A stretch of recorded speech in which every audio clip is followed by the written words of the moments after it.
Coming out of university then, or college, I don't know which one, or even the distinction in the US, but getting into your first job, was it in web dev as well, or how did that go?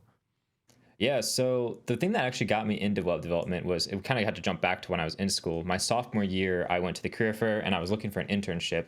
And I found an internship at a company, and it was partially web development, partially like database related. But we were Yeah. doing like, I think we were coding in Visual Basic actually is what we were working in. So like not a super common language, but it was working on web development concepts. So like there's HTML, CSS, JavaScript, and then Visual Basic for like the back end stuff. Yeah. And I really enjoyed that. And that's kind of what kickstarted me on the like front end development, web development space. And like I learned a lot about CSS back then. Like I was super into CSS and that kind of stuff, not as much the other stuff, but yeah, I was really into it. So then when I was looking for jobs, I was really looking for jobs in that web development space.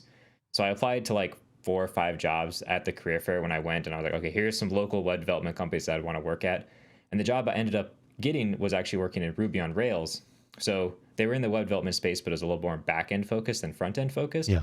And it was like an agency style company, and I ended up getting that job there, and I really enjoyed it. So like straight out of college I had a job in, like that back end ish. We did some front end too, but it was a pretty back end heavy like agency style job. Yeah. Very nice.